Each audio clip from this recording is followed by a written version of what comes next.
What's going on, people? I'm back again with another podcast. I hope I'm fit and well. And yes, as far as our clubs are officially making the new manager, it should be today or tomorrow morning. I'm really excited.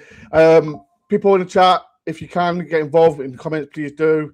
Hit the like button, subscribe if you're new, and get involved. We've got an old guest, we've got the special guest. We've got to shout out. First off, we shout out to Molo. How you doing, Molo? You all right? Yeah, all good, thanks, buddy. It's been a hectic 2 days, hasn't it? Crazy 2 days. Absolutely nuts. Absolutely nuts. I mean, if only somebody had predicted 0-0, eh? Oh, okay. Don't talk about that game, man. Just don't talk about it, man. People, if you can do a massive favor for me, like I said, Molo, they're on YouTube now, aren't they? Tricky Talks. So if you can do a massive favor for me, the link at the top of the comments. If you can, click on it and subscribe because they are on 85 subscribes. If you can, get them to 100. By the end of the show, get them to 100 subscribers. They've done a podcast as well that I'll watch later on. So if you can do a massive favor for them, by the end of the show, get them to 100 subscribers if you can. We got the man himself, the Olympiakos hooligan, the ultra, the man himself. No, man, no hooligans here. No. I'm turning 40 this year. That wasn't a hooligan in my younger days, let alone now. We got the man himself, Costa, man. How you doing, Costa? I'm good, man. Nice to be back on the show. It's been a while. I hope it was, we never talk under good circumstances. When everything's fine, you never want to talk to me. You just want to talk to me. We always you're in the Champions League playoffs, aren't you? So it's good times, isn't it? We're through to the next round. Yeah. So, like I said, people, Costa's got YouTube channel as well. So if you can do a massive favor for me, make sure you do subscribe. They do talk a lot about Olympiacos as well. So if you can, the link is in the titles. Make sure you do subscribe to them. Tricky Talk. Subscribe to all of us, please, if you can. Boys, where we started? Where are we starting? Let me start with Molo because, like I said, I did a podcast yesterday regarding Dyche getting sacked and the new manager soon coming in. Molo, talk to me, man. What's your thoughts on it, man? Well, almost speechless, but I've said previously, look, there's 12 games left, and even going back 5 or 6 games, all I care about right now is staying up. I don't care how we do it. I don't care whether we play the best football in the world or, as appeared to have been the case recently, possibly the worst football in the world. Maybe not the worst, but up there, so long as we get where we want to be. Unfortunately, the rhetoric, the agenda, the whole kind of noise, to use Dyche's own words, around the club seemed to have been a little bit negative, particularly after the last 3 games. And the last 3 games have been, poor in different ways. Bless him, he's had an amazing season. But the Palace result was on Nico, really, if we're being brutal. Leeds was horrific, but was it ever going to be any better with the team we had out? And not just talking about team selection, but the team that was available on that particular night. And then Wolves, exactly as I predicted, was going to finish 0-0. We just couldn't break them down. They were worse than when we played them at their place. And it felt a little bit, at the end of the game, there was all the, a number of people booing and a few songs and whatnot. And there was a feeling something was happening. And I kind of hoped it wouldn't, because I just feel, and it's not being anti-Dyche or pro-Dyche or anything like that. I just felt like the job he needed to do was keep us poddling along at about 1.2, 1.3 points a game average, which isn't amazing. But for the team we were when he took over, that's what we needed. That's what he's been doing. And if we continued like that, we'd get to about between 40 and 42 points, which nearly always keeps you up, all bar one season ever. So it's a very, very brave and risky decision been taken. When I heard the name that was going to come in, I kind of had a bit of an, not saying I agree or disagree at this stage. Don't even ask me. Just ask me in May about that. But bringing in a manager with such a strong track record of coming in and making a big difference to clubs towards the end of their seasons. My daughter Ellie was telling me today that he's got the 4th best points per game record of a coming in to a poor side that's struggling. And so I could see all the pros and cons, but ultimately I have no clue what's going to happen. And maybe Costa will be able to tell us more, but I just hope we stay up, because that's almost everything. We need to stay up, get to the final of the Europa League, and we'll all be happy again. But I just hope by bringing in a completely different name that hasn't got a kind of previous reputation of a certain type of football or anything like that that's considered negative, fans give him a chance longer than just a couple of games. Because whether we want to admit it or not, there were people out there that were against the appointment of Sean Dyche before he was appointed. Every time we won, it was down to the opposition being crap or some luck on our side. And then when we lost, it was all down to Sean Dyche. I didn't like that, because he's made mistakes. Of course he has. He's a human being. And the biggest one recently, I'm not sure what he was thinking with the substitutions, but that's, who am I to say? Because both subs who came on made no difference anyway against Wolves. But, you've got to take the rough with the smooth. You can't just give the rough and the rough, so to speak. So I just hope what will happen now, we need to polarise behind this guy, get behind him for the next 12 games, create an atmosphere, because understandably the fans were nervous on Wednesday night, and it felt nervous. And then the longer it went on, and the more ridiculous chances we missed, and 6-on-1s and all that, the atmosphere, it didn't turn toxic. Credit where it's due. It was a lot of moans and groans, you could feel it in the crowd, couldn't you? And it was difficult to change that, and it happened on the pitch as well. That's not the players have got to do something to make the crowd get behind them ultimately, and it didn't happen. So all in all, not a massive surprise that there's been a change. As I say, I think Sean Dyche is genuinely a good man who wanted to do fantastic things for Forest, and I'm very gutted for him and for us. It hasn't quite worked out, and he's someone who I've still got utmost respect for what he tried to do. And if it works, we'll all say Marinakis and co, what a brilliant change. If we go down, serious questions could be asked, or will be asked. So that's where I'm at, in that I have no clue what's going to happen. Ask me again in May if it was the right decision. 100%. The reason, like I said, Costa, like I said, Mr. Marinakis owns Olympiacos as well. And Costa, we're used to this. Managers come in and out. And this is our fourth manager in one season. Costa, has it ever happened to Olympiacos with 4 managers in one season? Talk to me, man, because what's your opinion on the whole Dyche situation? Do you think the owner was right? Talk to me, Costa, man. What's your opinion on it? First of all, I want to say something I said to you over text. If you think it's bad for you guys, try being a Spurs fan. No thanks. Not at all. No thanks.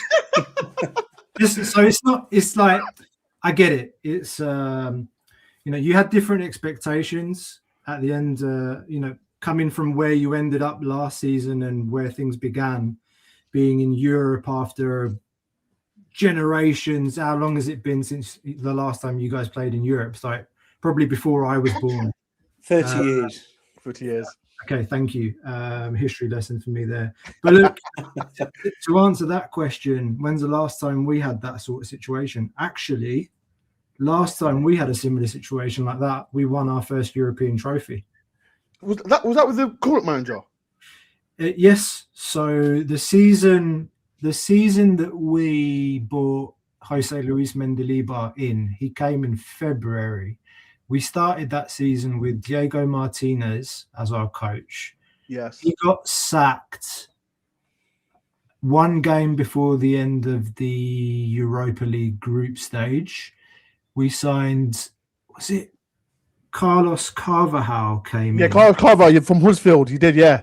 Carvajal came in, and then Sotiris Silaidopoulos was manager for one game. He was a youth team manager. He came in and managed one game, which I think we won 4-0 at home. And then Mendilibar showed up. So he was technically the 4th manager that season. Although, okay, let's say 3rd, but technically Silaidopoulos had one game as So yeah, we had that situation before, and actually before we settled with Mendy, we went through 6 coaches in a year and a half, I want to say. Yeah. So look, obviously we've discussed this a lot within our Thrillos International Patreon group and on our channel as well. Normally, say what you will about the owner, he has this way of working. He's a businessman. He's from a shipping and trading angle where you have to make decisions that cost millions and billions in seconds, when you're trading. So that's kind of his mindset and mentality, and most of the time his instinct is right. Like, he's not afraid to say, all right, we need to kind of take this out root and stem and bring in a new manager right away. And there's been a lot of talk in the English media I've been seeing about the fact that he's talked to the players and he wanted their opinion, and they, all of that stuff. So, everyone has their opinion, a different opinion on the owner.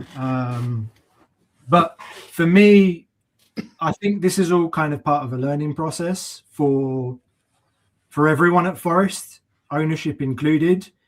You've gone, look, you went above expectations last season, right? Nobody was expecting that. And I think there was disappointment in the end because the guy is a serial winner. He's used to winning all the time. Didn't he say after Morgan's Gibbs White transfer to Tottenham failed, he said, in the end we always win. Yeah.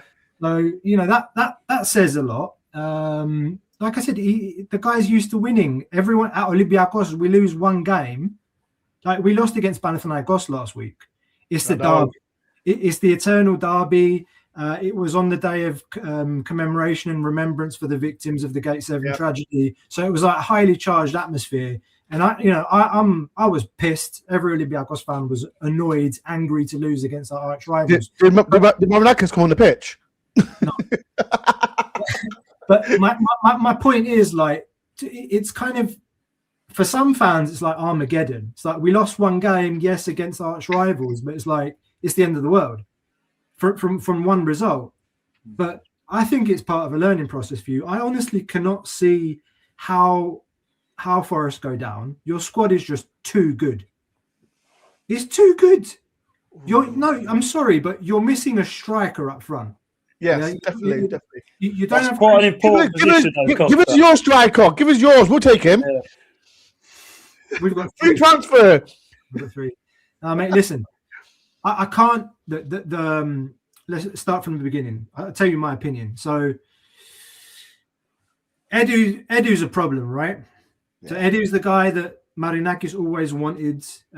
He's coveted him for years, and it finally, the conditions were in place in the summer for him to finally come and make the move over to Forest and become global head of football. It was his ambition as well to be in that kind of role, and he's come in, and there's a clash in the way that Edu wants the team to play and the philosophy that Nuno has. And by the way, from what I've heard about Edu wanted, free flowing attacking football. That's very much like the Olympiakos way as well. That's what the owner is used to. He's used to watching a team, or having an expectation that a team is dominant on the pitch, that they're creative, the crowd's excited, getting behind the team. And Nuno wasn't that kind of manager. Nuno was his teams are well organized, really good in transition, defensively, offensively, scored a lot of goals on the counter, decent set pieces. So whatever happened with Nuno, and then you bring in Ange Postecoglou, who as a Spurs fan, I love the guy. I'll be eternally grateful to him forever. And I think it was a horrendous decision, but we're not here to talk about Spurs. Screw that. Don't talk about Spurs on here, Costa. Come on.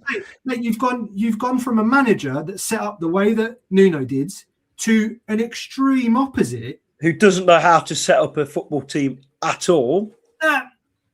But it's just like, I think that if you had Ange for a pre-season, and I think it would be a lot different. That's my opinion. Do you think?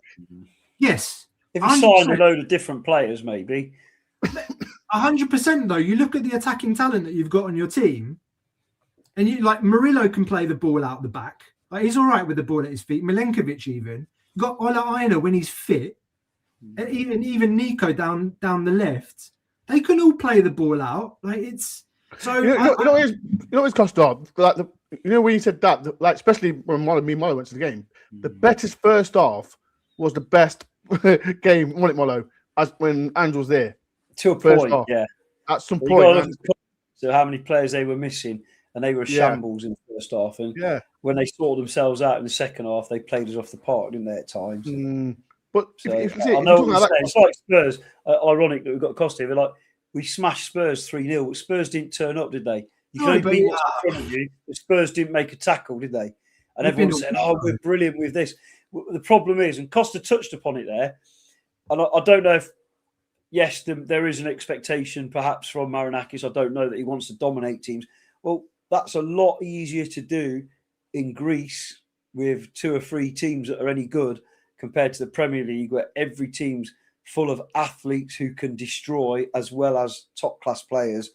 And it's just not doable in the Premier League unless you are a Man City. Not attacking, Molo, let's keep it real. We're not an attacking team. When's the last time we've been when we were an attacking team under Ange, not only were we bad at attacking, but we also had that ridiculous high line that he played, which just invites teams in behind you at a point that our only fast defender was injured in Murillo. Yeah.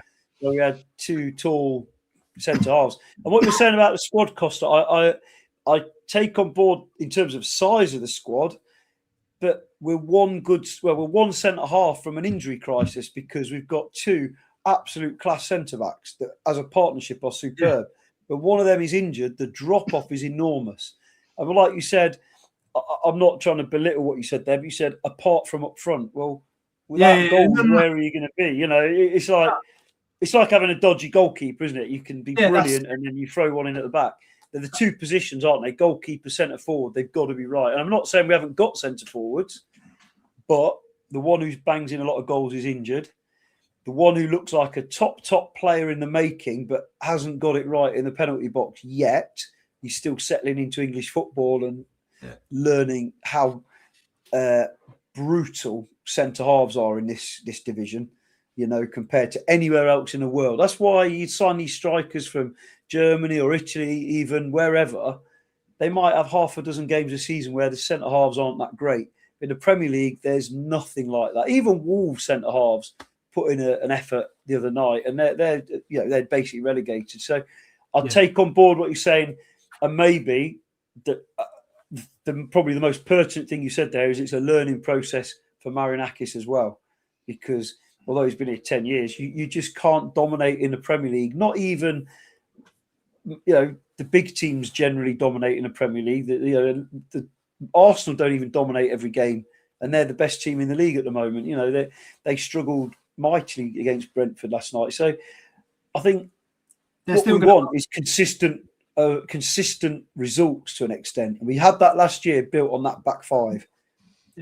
No, absolutely. I think just kind of to go on from what I was saying, like I said, I think the transition from one manager to the other was just too much to handle. The styles were too diametrically opposed, and you don't have, to your point, you don't have the luxury of time in the Premier League. Every other game is an important game, and it's a difficult game.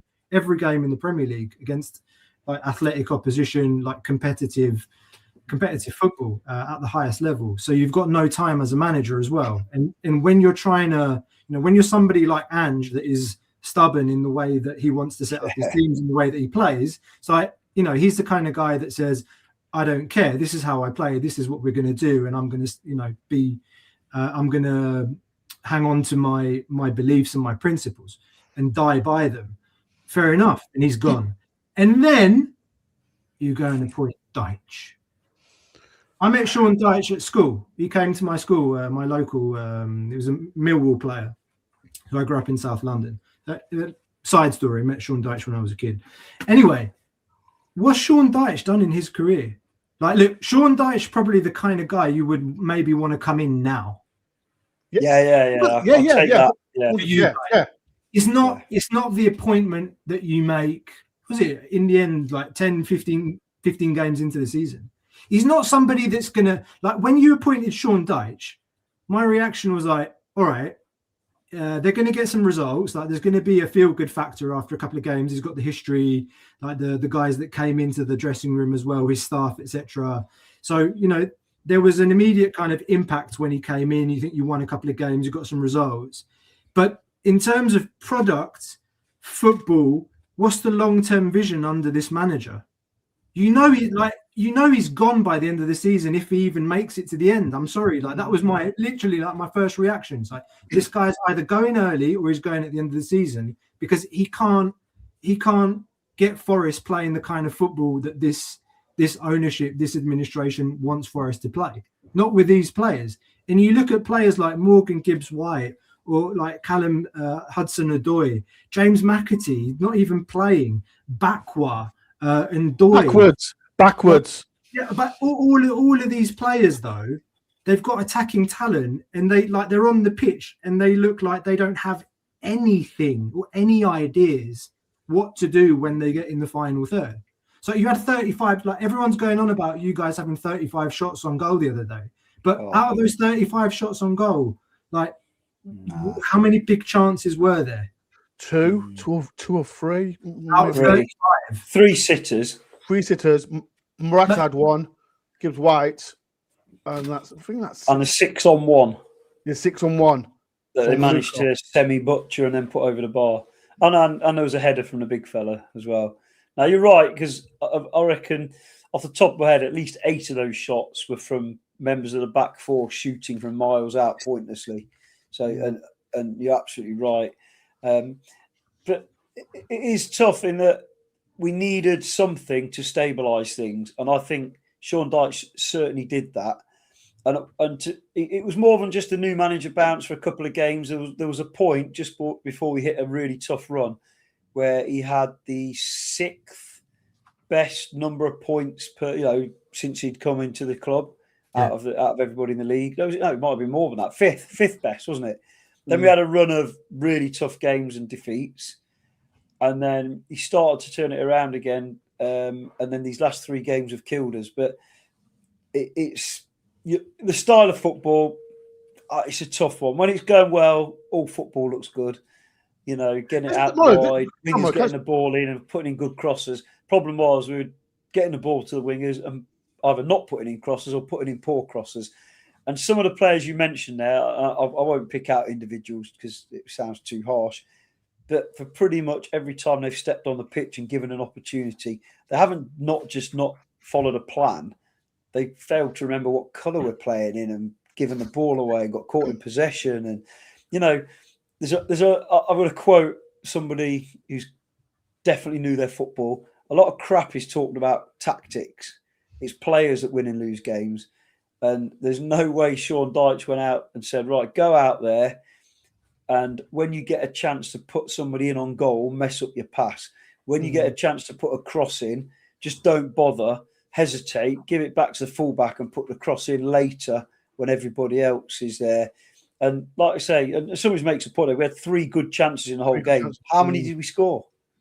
If 2 of them were sitters, not just good chances. They were, I hate all this XP rubbish. XG I don't. Costa, do you talk about it, Costa? I don't like it. No, it's garbage because at the end of the day, Costa's the kind of person that does talk about it. You put Chris Wood on the pitch, and I know we haven't got him. You put Chris Wood on the pitch for some of the games when we've been wanging in all those crosses, and he'll find a yard of space somewhere at least once or twice in the game and usually put it away. And his XG will be 0.0 and he'll still score 1 or 2. But, it's just the way it is. Goal scorers win your games, or rather defenders win your games, and goal scorers decide how much by. Well, we're getting it wrong at times at the moment at both ends. Leeds, the defending was terrible because we're missing our key defender and we haven't got the squad to cover it up. I'm amazed so many Forest fans were talking about we need this player, we need that player, and so few, some did, say we need a centre-back. We need a centre-back to back up what we've got and give us the option to play that 3 if you really want to, which apparently, and you'll be able to tell us this, Costa, the new fella, likes to. But, you know, it's tough because I think Morato's got all the tools to be a really good player, but he's still learning his trade and he still drops too many clangers. Everyone talks about Cunha, but every time I've seen him play, he can't tackle his way out of a paper bag. Well, no, and bang on. Run. I said this against Newcastle. Was it Newcastle away? I thought he was all right. Wrexham, I thought he was shocking alongside Morata. And then, like for me personally, you mentioned Moller, like we need that another centre back. Come on, if you bring a good centre back, do you really think they're going to replace Milinkovic, who has not been? Let's keep it real. There's not been last season's partnership. It's not been played. They've missed too many games, haven't they? It's not the rhythms in there. But you know, it sounds really negative. But as soon as the team sheet came out at Leeds, you saw the centre backs and you thought, "Oh no, we're in trouble here."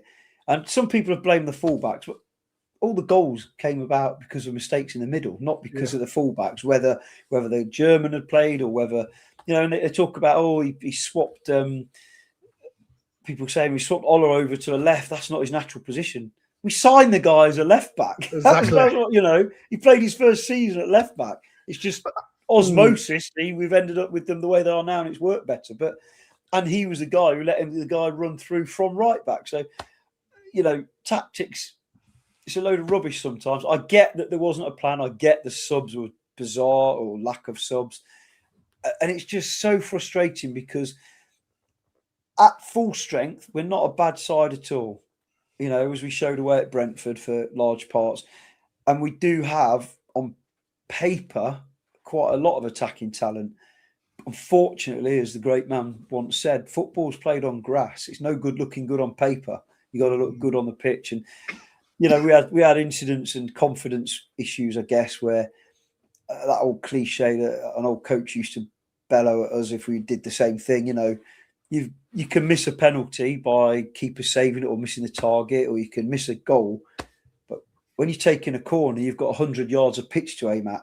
And when you miss, that's bad. When you miss twice, that's really bad. So it's kind of really everything that could go wrong went wrong, apart from the goalkeeper stopped us getting beat 1-0 late on with which would have been the most insane result. I know. I was worried, Molo. Was it Mane? I think it was Mane. It was like 4-on-1 at the end of the game. Yeah. Before I want to move on, but just Costa. Like I said, we've had 4 managers in one season, and we've had so far. It's a Premier League record. Oh my goodness. Yeah. We had this debate. Like I said, I always love Marinakis for what he's done for Nottingham Forest, because, like I said, he spent so much money. He got to the Premier League. Now in Europe. But Mark Costa, your opinion, and people in the chat as well. Do you think Marinakis needs to get? We all said it's Edu this, Edu that. But do you think Marinakis needs to get? We'll need to have that little blame on him, if you know what I mean. I'm just asking Costa. You know, I know what you're thinking, Marlon, but I want Costa's opinion because it's happened to Olympiakos so many times. And Marinakis is a winner. He's a winner. He wants to win stuff. And he's spent a lot of money and quite rightfully, should expect more back on his investment. But he's blaming the manager for not getting that, which may or may not be right. Time will tell. But sorry, Costa. So, Costa, go on. It's a question of like what's the vision from the management for the team? Again, I'm going to refer back to Tottenham. Like, what's Tottenham's vision? Don't have a vision. Relegation, hopefully. Yeah. We're going to win the Champions League and get relegated. We're going to be the first ones to do it, mate. No. We're going to win the Europa League and get relegated. We're going to win Europa. No, but jokes aside, like what I'm trying to say is, like, at least he has a clear vision for what he wants, wherever he is. Should he be blamed? Should he not? Not really. At the end of the day, he's going to be judged on whether you stay up or not. Yeah. Yeah. That's what it's going to come down to. I think that, he's brought in Pereira. He's a manager that he's worked with before. That's next subject. Yeah. So, I mean, Vitor Pereira was at Olympiakos in 2014-2015 season. He joined in January after our coach, Mitchell, the former Real Madrid legend who coached us. He was relieved of his duties, and Vitor Pereira came in. He played 27 games with us. He won 18, drew 6, and lost 3. Won the league by 12 points. Look, yes, Greek league is the Greek Super League. It's not the Premier League. That's still an instant impact, though, isn't it? To be fair. Yeah, I mean, look, the guy. So before we signed him, he was the guy that took over Mourinho, like Mourinho's Porto. And Porto are an institution, like they're a European heavyweight for me. And they were playing some really good football. Like they had a good scouting network, a system of bringing talent from South America, and they were playing good football under Pereira. And I think he has that kind of. He will have that immediate impact in the dressing room. He's got character. He's fiery. Like he'll light a fire under the players. He'll give the creative players the freedom they need to express themselves on the pitch. You look at players like Elliot Anderson and Gibbs White right now, and I was watching them the other day, like in the Wolves game. I'm just like, Gibbs White on the ball, Anderson on the ball. So do something, like make something happen. And they're normally these are two players that got England caps last season. Like they were full of confidence and they looked at a really high level, like Premier League high level. And this season, just looking at them, they're lost. But if I'm going to make a prediction now, I think those are two players that will they will have that freedom again to express themselves on the pitch under this manager. I expect that this manager, he likes to play a lot down the wings as well. I think plenty of wingers. You got wingers and fullbacks. Like expect a lot of that. A lot's been said about 3-4-3, like a 3-5-2 formation. I think he did it at Wolves. He did at Wolves 3-4-3. Yeah, he played like a Man U formation. Like yeah, but he like with us it was a 4-2-3-1. So again, he played that with us. So I don't know. I think like for me, Pereira in the short term, he'll save you. I don't know how long you signed him for. But on social media, people say it's this season. Then people saying it's 18 months. Get on, tell us right, man, what it is, man. So it doesn't matter, does it? It doesn't matter. However long we sign him for. My point is, I think he's got enough to save you, and comfortably. And you're playing against Fener, aren't you? Fenerbahce in next week. Where me and Marlo will be there. Yeah. So be careful out there. We'll be fine. I've got Marlo to protect me. Don't worry about it. Be careful out there. He used to coach Fenerbahce. Did he? Yeah. So he knows what to expect out there. We've won then. That's all. We've won the game. That's all right. He's got balls. He's got balls. This guy has been going up to fans in away stadiums in Greece against Marinakis. I put a picture up. In hostile environments, and I think this guy's still got a prison sentence or something under him in Greece because of some shit that went down. But yeah, like if anything, like I said, the guy's fiery and the guy's got balls. So I think that's not taking anything away from Sean Dyche. Like he's got some clear ideas about the football that he wants to play. So I think in the short term it's going to be good for you. Whether he's the right man, like long term, that's another question. You made me feel a lot better, I have to say, because you obviously know a lot more than we do about him, and if he can make that instant, then I'll be very happy. Molly, what's your? Are you happy with this choice?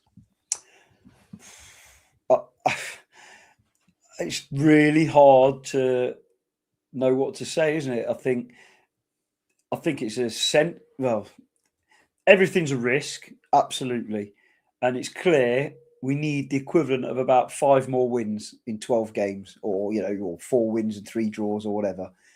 Ideally, beating some of the teams around us, which we haven't done so well. We've been good at beating or competing with the better teams.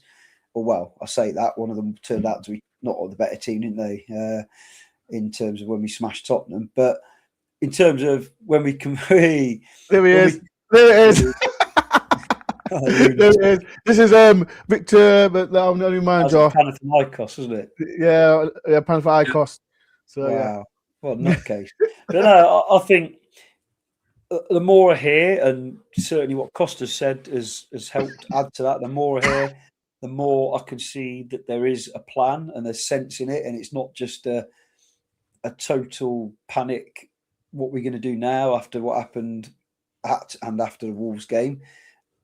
You'd like to think, although it's a bit sneaky, that the ownership kind of had this plan in the back of their mind ready to go if needed, and they felt, and as is his right to do as the owner of the club, he puts all that money in, he felt it was the right thing to do. Time will tell.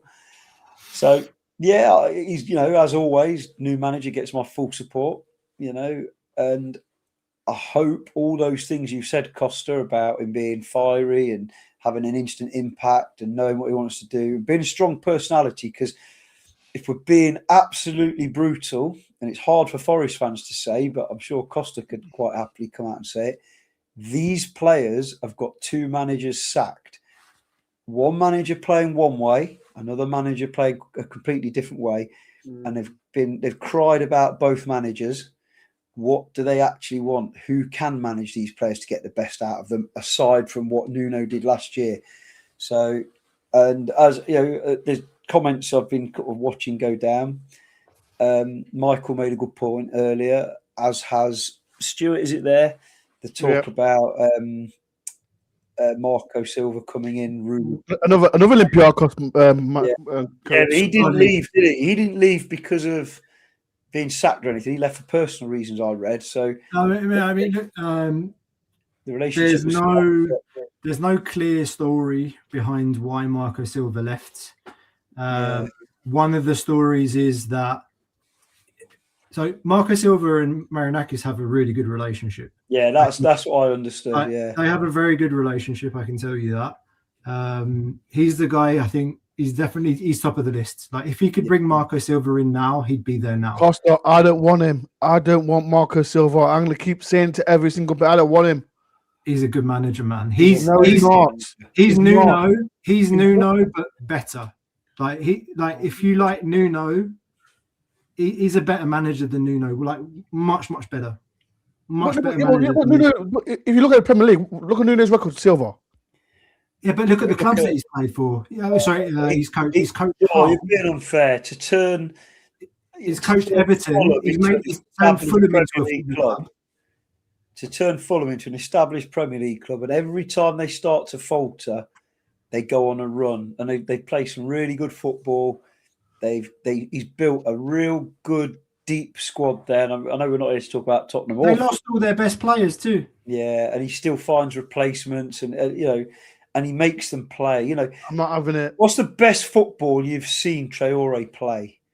It was in his time at Fulham, wasn't it? When he destroyed Nico. Nico's one of the best defensive fullbacks in the league, and he destroyed Nico at their place for half a game. That's an example.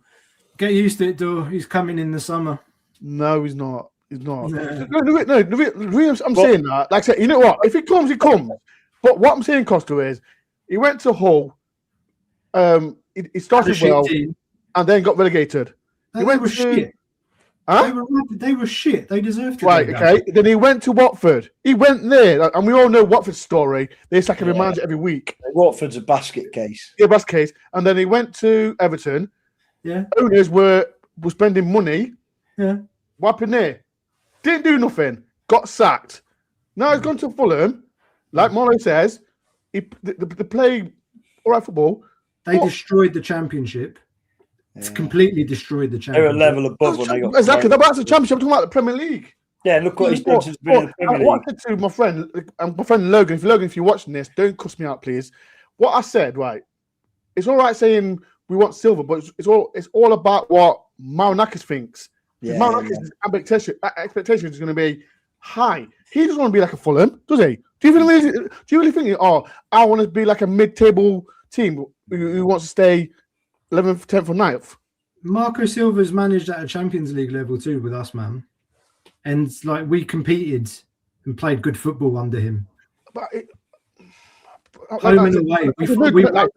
We won our first game. Our first game in England that we won in the Champions League was at Arsenal in a 3-2 win. I was at that game. Like Marco Silva has what Marinakis thinks. It's not what we think. It's what Marinakis thinks. Marinakis loves him. Marinakis does love him, but I'm just saying, I just don't think. From actually me, people in the comments, don't shoot me down, for this. I just don't think he's a man for Forest. That's all. I spoke to my friend Alan. Alan loves him at Fulham. Loves him to bits. I just don't think for us, he makes players better though. Dore, do you think if he was given £200 million worth, or maybe not worth because they're clearly not worth it anymore, but £2 million was spent on players, that they would all fail abjectly the way most of ours have? Or do you think some of them would certainly improve us? He makes players better. Molo, he's taking right. Listen, you know what you said, Molo? He does. Like, in my experience, when he was with us, there's a player you might know called Kostas Fortounis. He was our number 7. He's Glasner. See? Michael, my man. What are these two? This what? Glasner, it wins trophies. I like trophies. I like Glasner from when he was at Frankfurt. He was good football. That's my point. Bring Marinakis, bring Glasner in. Forget Silva. Any of those 3, to be fair. Can I ask a question? Like 2 questions, actually. Okay. What manager do you want? You said you want Glasner or what was it? Iraola. Iraola just turned up to the Premier League. He took. I don't know. No, exactly. He's just turned up, so he hasn't. He's turned up. He's got Bournemouth. Bournemouth have no expectations. It's just like he's a good manager. I think he's a good manager. He's a good manager. I feel Glasner. Yeah, the thing is though, Dore, Costa raised it there. Bournemouth had a really good start to the season. Then they went on that horrendous run, and he was able to ride it out because expectations are different. They only have about 150 fans at home anyway, an away crowd of about 10. So they haven't got that pressure. And I'll be careful how I phrase this. There is a portion of the Forest fans that are very Spursy in terms of their delusion, in terms of wanting, you don't have Spurs fans think they should be winning the league and the World Cup and everything every year. Not Costa, I'm sure, is realistic. We've got sometimes I watch the channel. Sometimes portion of fans who believe that finishing 7th last year means we definitely should finish 6th or 5th this year, because every year you make progress. Yeah. But we all know that doesn't happen, because the factors last season, and we've obviously gone over them. We had a goal scorer right on top of his game who stayed fit all season. We didn't get any serious injuries till near the end of the season, and that hammered us in the last 8 games. We were 2-1 up against Leicester.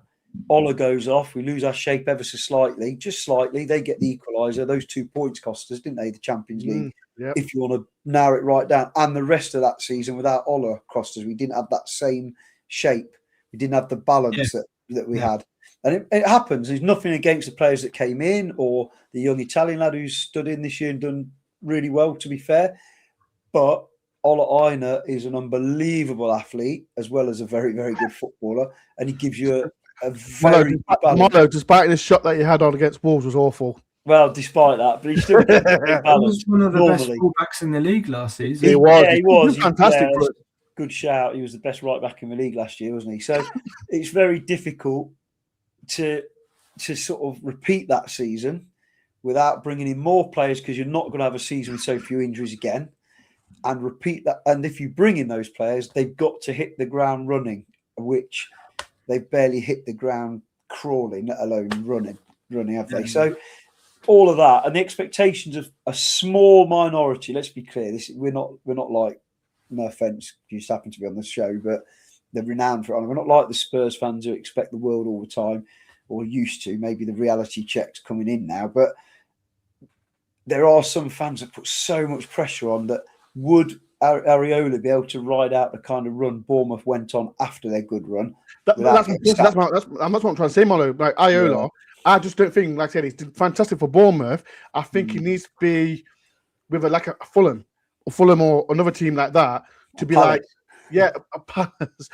I'm thinking like, okay, he's instead. But with Glasner, like Costa said, he won the cup with Frankfurt. Yeah. He won 2 trophies with Palace. We can say he carries himself like a. I know it sounds really weird. He carries himself like a. Yes, and that's what I want. You wouldn't think he was managing Crystal Palace at times. It's like you'd think he was talking about Barcelona or whatever. And I don't mean in terms of the ability. Just he's got an aura about him, hasn't he? That some people have, and fair play. But beggars can't be choosers. And if we do go down, God forbid. But and if we stay up, we go again. And the big man has been amazing, and will probably back us again. And he's a very, very rich man. I understand that. He will. But how many millions does he want to keep throwing? Until the right things happen. And that's not, and that's a whole nother debate, because then you're talking about recruitment, and we all know that hasn't been great. So that's a massive discussion on recruitment, because there's obviously the network with Olympiakos and Rio Ave as well, Portugal. And recruitment's been a bit of an issue for us. You've nicked the 2 players that you can't stop, the 2 best players. Yeah, we did. Rio Ave's got financial issues. They're in massive debt. They rejected, I think, a 15 million bid from Benfica for Andre Luis, their winger, who we picked up. I think good player. I like him. What we've learned is that we've paid something like an upfront fee of 6.7 or like 7 million, and there's bonuses and additional fees of up to 9 or 10. So the total cost of the transfer could go up to 17 million, which is who's Marinakis talking to? Was he talking to himself about these deals? Evangelos was talking with Marinakis, I think. It's weird, when you hear about when Olympiacos talking to Real, I'm thinking, who's Marinakis talking to? To himself or emailing himself? That's a common joke we make in Greece a lot. It's like, don't worry, the president will talk to the president and they'll find a deal. It'll be okay. Everything will be fine. But I want to live in Tim Stark's world. I like that idea. Do you know what? Like, only a few teams between us and the Champions League football. I love that, Tim. I have an unpopular opinion.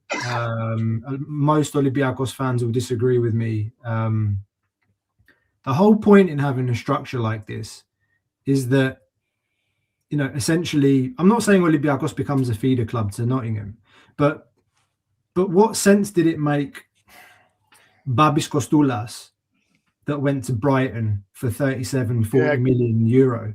It's like, why couldn't he have gone to you? You know what? I said exactly the same. They'd be rioting in Greece. They'd be like, oh, the owner loves Forest more than us. Bollocks. Like, that's just kind of how it is. Like, I'd be upset. I'd be sad, but it's a great progression for the player. You can't keep that player in Greece for more than a season, and that's how it's ended up. We already knew about him years ago. When he was 15, 14, we'd heard about this boy. His dad played for the club, like men's team. Very good player. He was a centre-back, respectable, reliable centre-back. And his son is a phenomenon. He was banging goals against adults when he was 15, 16, playing with our B team in the 2nd division, where it's brutal football. They don't play football. It's like boxing. He was going there, he was scoring goals, and he was, a standout player when we won the UEFA Conference League. Our young boys won that. And then he got into the men's team last season. And he was phenomenal. It was fantastic. He scored 8 goals, got 5 or 6 assists in big games, not against Farmers, like in derby games, away from home in hostile atmospheres. And you're just like, you can't keep that player for more than a season or two, and he's gone. He's gone to Brighton now. And it's like, he's not even playing under, or he's getting some games under Hutzler. He's starting one game, then he's not playing. He's playing. He scored a goal, didn't he? Was it the bicycle he scored? Yeah, he scored that bicycle the other day. Yeah, the bicycle, He's a great player, man. But like, you know, the model, coming back to the point, the model and the system that we have with the three clubs, the network, that's also another thing that is a learning process as well. Coming back to what we were talking about at the beginning, and Edu's managing that, and he's going to come under even more scrutiny this summer. What's he like, Mark? What's Edu like? Are the Olympiacos fans happy with him? Because he hasn't done. I mean, look, from what we know, in any negotiation that he got involved, he was more. How to say this? He did more bad than good. Like a. We know that feeling. Is what we've heard. That's what we've heard. Okay. So I've heard that he's actually a really lovely bloke as well. Yes, I've met him. Yeah. I've met him. He's a really, really nice guy. Charming, very respectable, approachable. Talks Charming. to I love the word. I love the word charming. No, he's charming. He's charming. He's very like. What's the? I'm charming. Can I do his job as well? Come on. And maybe like, charming, not balmy. The thing is, when we've talked to Arsenal journalists over the last couple of years, the thing that they've told us is that, look, Edu relies on his network. Yeah. It's like Kia Jarabshian, the super agent. They don't believe that he contributed much to, let's say, youth development in the club. So I don't know, man. The jury's out on Edu. Really, he's under scrutiny now, and it's gonna increase in the summer. I'm venturing that you guys are going to be fine. I think like Wolves and Burnley are done. Crystal Palace are on a spiral right now. Brighton are down there as well. Brighton are on a spiral, and you're playing them in 2-3 games, aren't you? You're going away to play them. Away though, we don't go down there.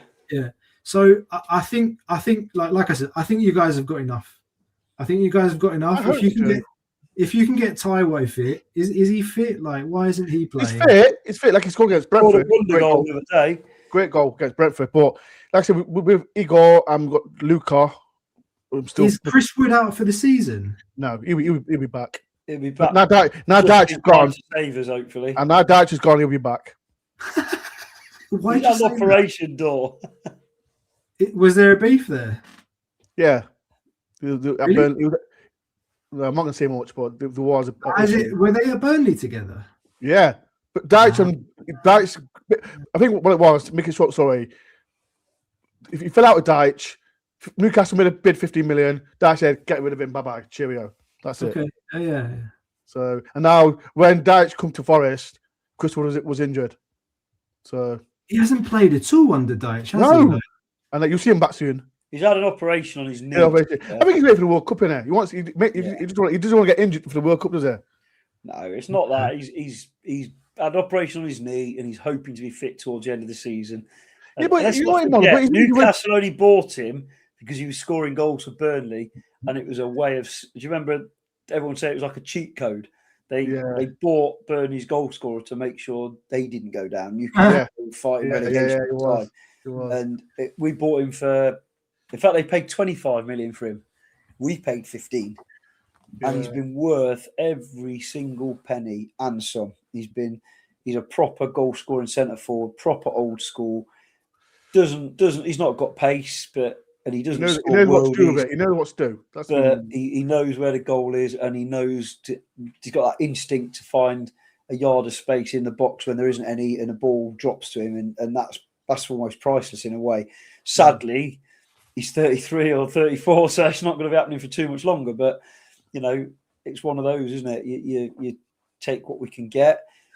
We've not had him all season, and if somehow he can pass on that in the box ability to find space to Jesus would be an absolute world beater.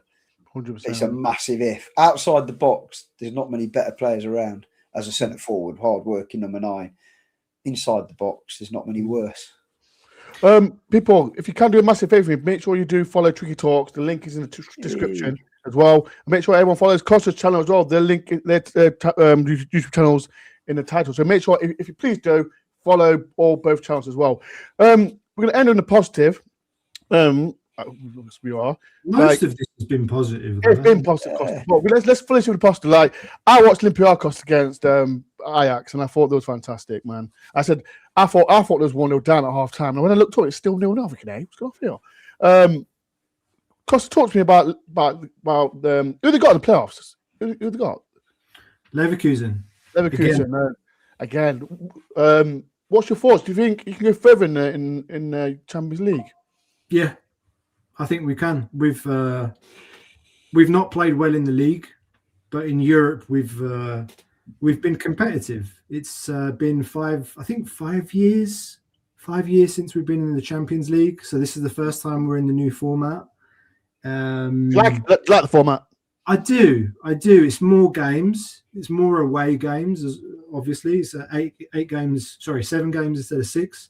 So I went to the Arsenal game. I went to the Ajax game. I went to one home game against Real Madrid. We lost 4-3 against Madrid. We were really knocking on the door to get an equaliser, even win that game. That was very exciting. I got to go to that game with my dad and my son, like 3 generations. So that was really special game. It's been really nice, man. Really, really great being back in the Champions League after so many years. And like I said, we were competitive. Even the games that we lost against Barcelona, we got absolutely crucified by the referee. Yeah, I saw that game. In that game as well. To the point that they're changing the rule on the second yellow and whether that can be reviewed by VAR because of what happened in that game. So our performances in Europe have been good. Like, the players are up for it; they have extra motivation. And I've got nothing against the players. Like, there's a whole discussion in Greece and in Olympiakos about players picking games, Champions League versus league games. In the league, we have not been up to par, but that's also kind of down to. Yeah, but aren't you second in the league? You're second in the league, aren't you? We have a game in hand. We're not top. I think we're second. They're not top, or in Greece, that might as well be relegation. And that's relegation to Marinakis. That's it. If we're not top, it's serious. Yeah, because what it is, at that time you had, like I said, you had 4 managers, but I think you were second, and Marinakis at the manager. I was like, what's going on here? The guy's not top though, doesn't it? We all know Marinakis is not, but not like get rid of him if he's still second place in the league.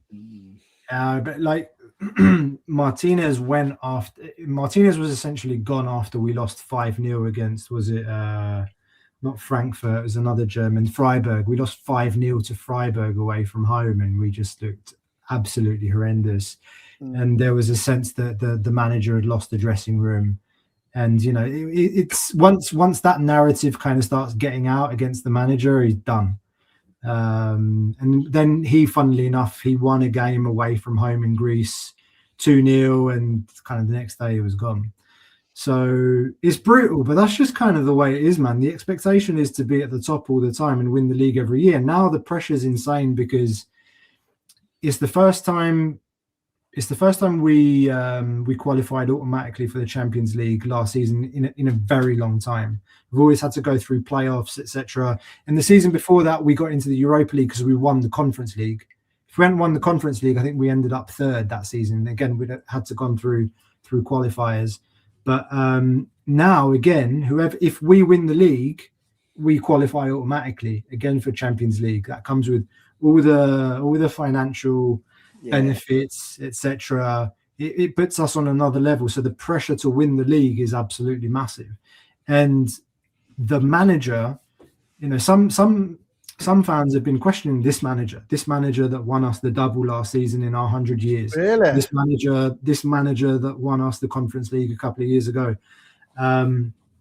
because he plays one style of football. His style of football is high press and win the second balls and play direct football. It's not easy on the eye. It's actually, and this is funny because like I was telling you guys that there's an expectation about style of play, this guy, if and when we're efficient, we're ruthless, and when the press works, we can kill teams. Like he really runs the players into the ground, and we've basically substituted some of the sexy attacking football with just upfront, like aggressive, high intensity football with balls. Like our managers from the Basque Country, they have a reputation, and that kind of translates to the way that the players play. That they feed off the vibes in the stands. So, in Europe, it's been good. I'm optimistic about our chances against Leverkusen. We beat them 2-0 at home, even though we didn't play well in that game. The goalkeeper was man of the match. The second goal you scored was good, though. I love the second goal. Taremi. Yeah. We was lit with him. Weren't we? Forest was. Well, yeah. I like it. You know when it's going to go? I went this. Forest, Marinakis, get him at Forest now. That's why I said. Because at that time, we haven't got a forward. Yeah. So, yeah, it is what it is. I do hope Olympiacos do well, if I'm honest. Imagine I hope you guys progress through Fenerbahce, and there's no reason why, again, with this manager... I want to pound for Icos, Costa. I'm not going to lie. I want to pound for Icos. No, I want to just play pound for Icos. Not you lot. There's no Panathinaikos. There's no Panathinaikos. Oh, sorry. I apologize. I do apologize. We don't talk about them. I apologize. I do apologize. People, you want a trip to Athens, is what you're saying, Dore. Yeah, another trip to Athens. People in the comments, if you don't understand, they've got rivals with them. It's like us rivals with them as well. If you know, you know. Costa, I do apologize for mentioning that to you. So, last but not least, they're the other team in Athens, but really they're nothing. They haven't won the league in 15 years. I do, like I said, is any Olympiacos fans watching this? I apologize. I do apologize. Last but not least, Costa, like I said, do you think Olympiacos will win the league? I bloody hope so. Like I said, you got a game in hand, so you'll be all right. No, PAOK have got a game in hand. Oh, is it PAOK? Yeah, PAOK have got a game in hand. And we've got playoffs. We've got like 5 or 6 games left until the end of the regular season. Yeah. And then we play like the top 4 basically play each other twice. So we've got it's like the Scottish League, isn't it? It's like the Scottish League. Yeah. No, it's like the ice hockey. Yeah. So last season we destroyed everybody. Like we finished the league. You battered everyone last season. Yeah. More importantly, though, Costa, do you think Spurs have got enough to stay up? I hope Costa. I hope they go down. That's the team. And this is before I met you tonight, so I'm not just saying this to wind you up. Yeah.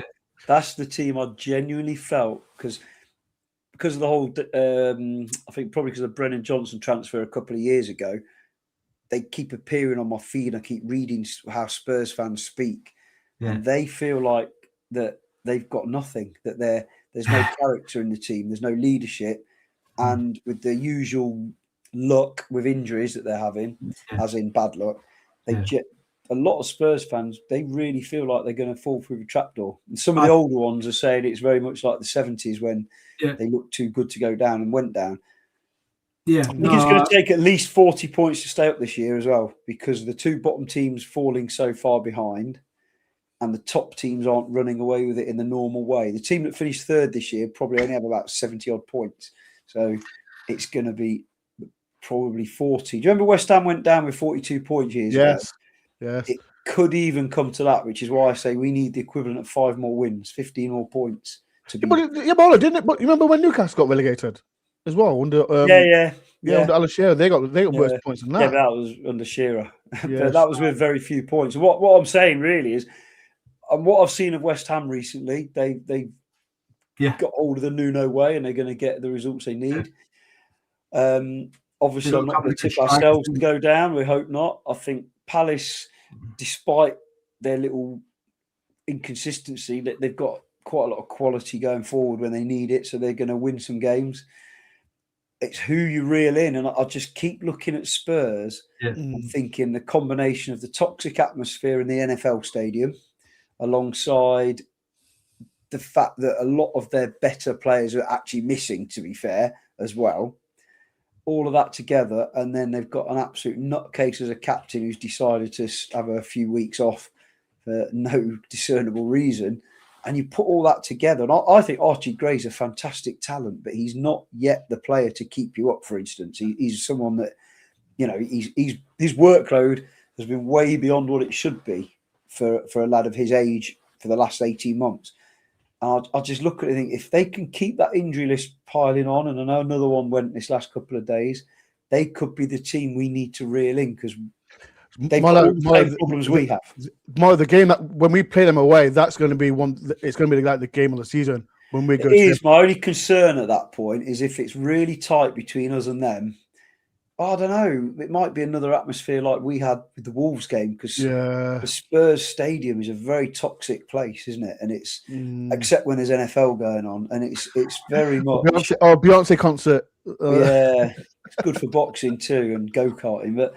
You know, I think we've done a right on Costa, but I don't think Costa's having it. So, as a football stadium, it's very noticeable on the TV how bad the current atmosphere. I don't mean in terms of atmosphere in loud or Gate 7 type atmosphere. I mean in terms of what we had on Wednesday night against Wolves was not very positive, but it's positively toxic at Spurs. I mean, their own goalkeeper. A month or two back when he dropped a clanger, the booing for him was like, whoa, every time he got the ball it was like another level. We haven't had much to celebrate at home for a while, particularly in the league. But to answer your question, I was telling Dore off camera and the last couple of days, like I think we're in big trouble, man. I think Tottenham are in big trouble.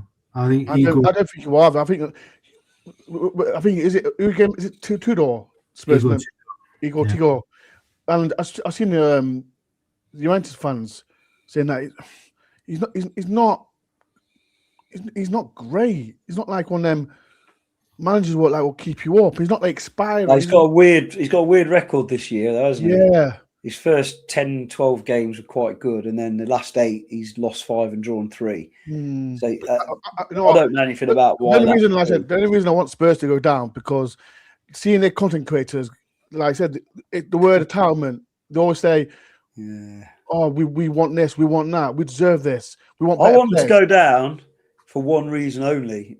I'm still waiting for the final payback for Paul Gascoigne in 1991. Yes. The worst day of my footballing life, where Roger Milford didn't do his job properly. Gazza, who should have been sent off, if he'd been sent off in the first, But if he'd have been sent off in the first tackle, he should have been done for. We might have also had probably the best English player I've ever seen stay fit for longer, because he was never the same player after that, no matter what he did. I don't know how old you are, Costa, probably too young, but as much as I hate to say it, Costa's older than all of us. He's older than Costa. I do well then. But Paul Gascoigne is the best English player I've ever seen, but he peaked when he was 23, and that was it all changed when he did that injury and was never the same player after that. He still made a really good career because he had such unbelievable talent. But he carried Spurs to that cup final as well, like in games they should have lost. But I'll never forgive Roger Milford. I've kind of forgiven Gazza now, to be fair, but it's still Spurs, and they need that. Can be our final payback if we send them down. Then I can let it lie 30 odd years later. I'm not bitter. Right, we're going to end this show. No. For the record, I was 10 years old when Gazza scored that goal against Scotland at Euro 96. I was at that game. Oh, Costa, you're the same age. You're around the same age as me now, aren't you? Oh, they are? Yeah. 39. You liar. Costa, you liar. You know, you've had an easy life, clearly. You've had an easy life. How could a Tottenham fan look so young? My eyes, mate. Like, got 3 kids. I live abroad without any family to help me. But I'm doing all right now. I can't complain. But that's another example, though, you've just picked out there, Costa, of how good Paul Gascoigne must have been to reach that level, even though he was not the same player anymore. He didn't have that burst of pace that he used to have before his injury. Do you know what I mean? He got himself in great physical shape, and that goal he scored against Scotland, probably the only English player, arguably, in my lifetime. I know we've had the likes of Scholes and good players, but he's probably the only English player that could do that on that stage at that time. He was an unbelievable talent, and I hated him for years and years. But I'll never forget watching him when he was 18 years old tear us apart when he was at Newcastle, thinking, who the hell is that guy? And I think it was Rooney's probably the closest thing. Yeah, Rooney. Rooney. Yeah. Rooney, good shout. Yeah. Big But, and I know it's not a popular opinion because Rooney did really well and broke Man United records and so on, and there was a centre forward, but I'd still put Gaza above him.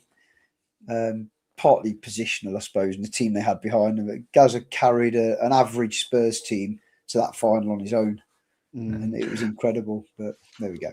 And he carried England to a World Cup semi-final to an extent. Molly does like to talk a lot about Spurs. I think he's a secret Spurs fan. I'm not saying that, but I think it's very, very clear. I'm very much not a Spurs fan. Right, but people, it's been a great show. Thank you, Costa, for taking your time for coming to the channel. Make sure, like I said, everyone follows Costa on his YouTube channel, please, if you can. Costa, when's the next time you're live on your channel? When's Olympiacos playing? Next game? We're playing tomorrow, Valentine's Day. What do you got? We're playing a club called Olympiakos. They're a team in the mountains, like an hour north of Athens. They're doing quite well, actually. They're like 4th in the league. They're the surprise team. They've got a Greek coach, some decent players. Some say they're a satellite team of Panathinaikos. But so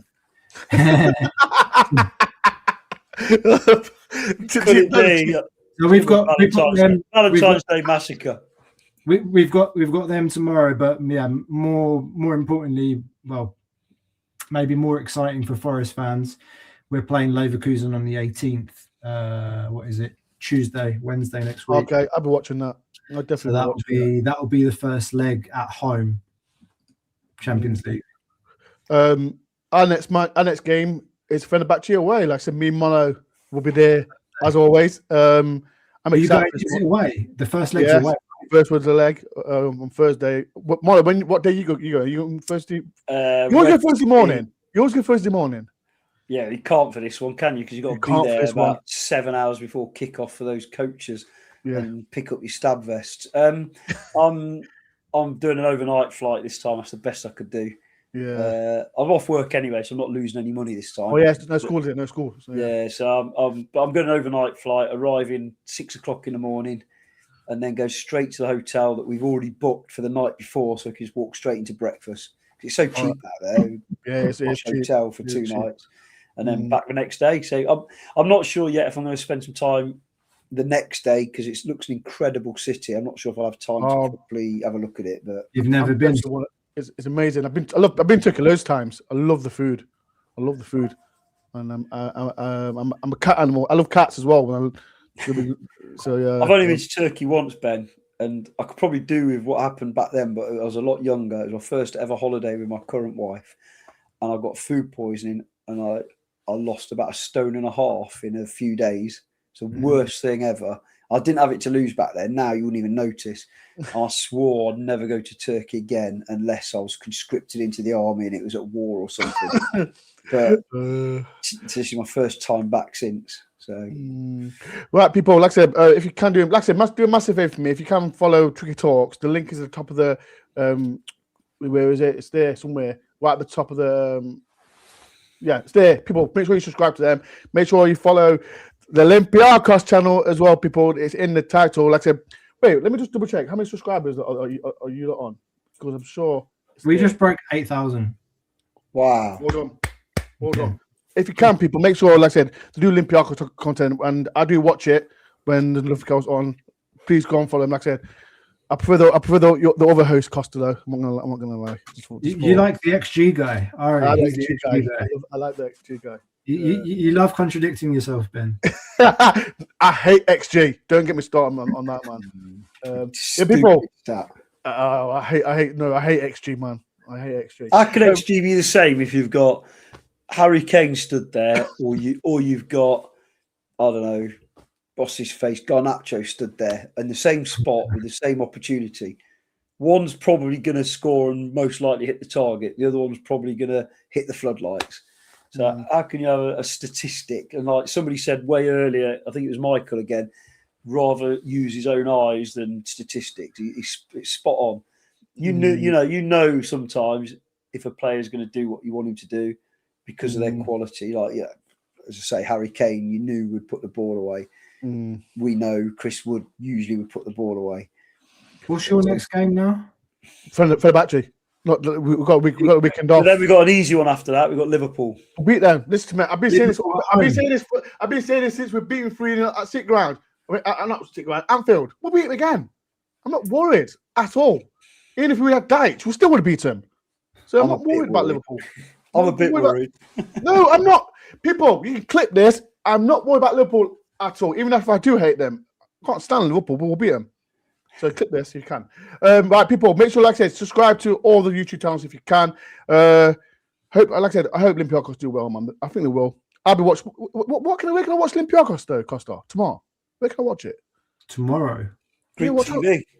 Shit. You know, Greek TV. A crappy stream online, mate. There's no networks picking up Greek. No, the Olympiacos and that other team was on TV the other day on TNT. That's massive. The derby. Yeah, it was on TNT. What, the Greek derby? Yeah. Olympiakos v the other team. It was on TNT last week. Panathinaikos. Oh, he said it. You just said it. I just said. See what I mean? I'm trying to not say it, and he says it. So, people, again, next time I come on, I'll teach you the Greek way that we talk about them. Yeah. Okay.